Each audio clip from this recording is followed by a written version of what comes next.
Hello, Tim from Fair Play Now on the 27th of March 2023. No videos from me for a couple of days. I've just had a weekend off really, just enjoyed a bit of golf, bit of time with my brother and a friend, etc. So sort of did that and had a nice game of golf actually, and I did better than I thought I would because first game of the year really, hadn't really played any golf since last October and didn't play much last year at all. Wasn't expecting great things, but I got 30 points, which if you don't know anything about golf, that's, you know, not the most amazing score you can get, but it's respectable if you haven't played for a while. So happy enough with that. Anyway, moving on from that, don't you just think the world is mad? You feel like you're living in kind of a lunatic asylum, an insane world. And it just seems like when you are coming up, or when you thought you were coming up to the absolute peak insanity, the high tide of insanity, just when you thought, you know, things just can't get any worse. No, something else pops up that is even more insane. Not really going to go into too many details. I'm sure you know what I'm talking about and you can think of many examples of your own.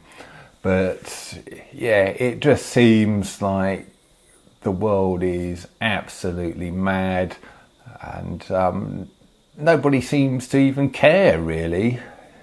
So you get all of these crazy things going on and people just don't seem to care, or they're not that bothered, or a lot of the time they haven't even heard of the things that are going on.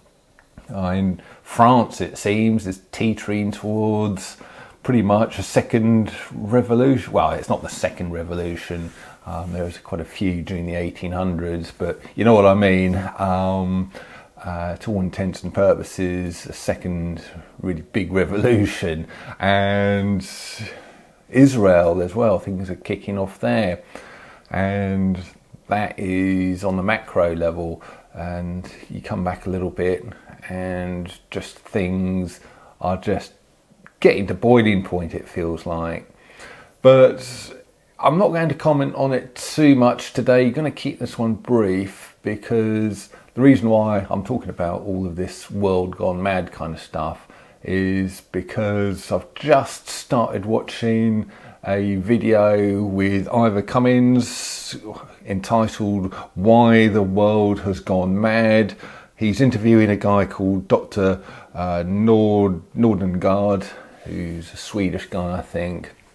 And he is talking about, well, how the world's gone mad, I suppose, and what is going on. Like I say, I've only just started watching this. I'm about 5 minutes in, so I thought I'd just make this video quickly, recommend you watch it as well, maybe with me tonight as it were, and then I'll comment on it again a little bit tomorrow probably. So going to leave a link to that in the description box and the comment section below here because it is on this platform, and then you can go and watch that if you like.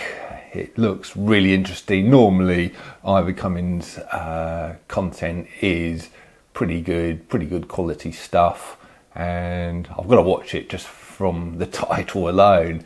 So what I'm going to do is I'm just going to go off and watch that now, and yeah, if you want to do the same, if you can tonight, and then I'll talk about what I learned from it tomorrow. So don't normally do recommendations this way round.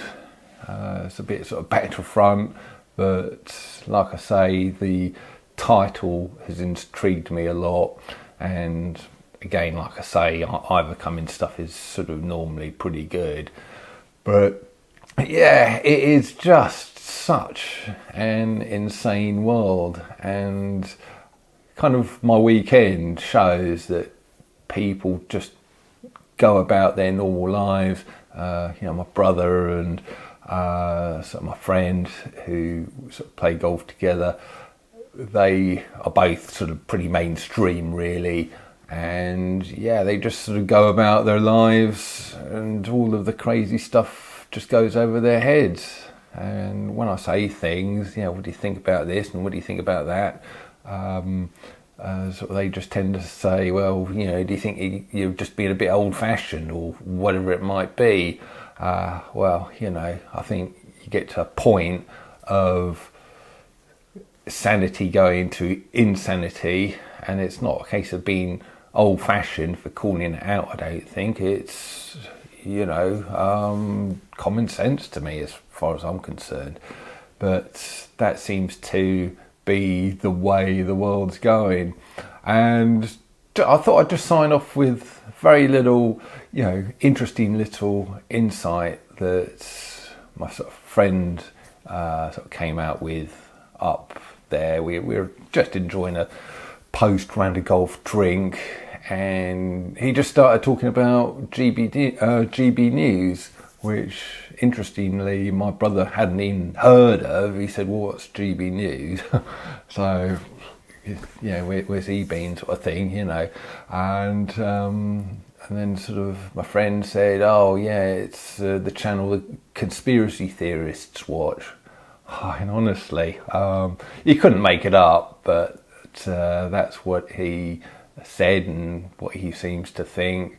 So quite ironic, isn't it, when a lot of people in the freedom movement think that GB News is actually controlled opposition. So I'd like to see what your comments are about that in the comment section below as well. I think it'll be very interesting, and heaven knows what my brother or my friend would make of this Ivor Cummins thing. So they're just sort of, well, I'm sure we can all guess what they'd think of it. But I'm going to go and watch that now, and I'll be back tomorrow. Talk to you soon. Tim from Fair Play Now. Thanks for watching.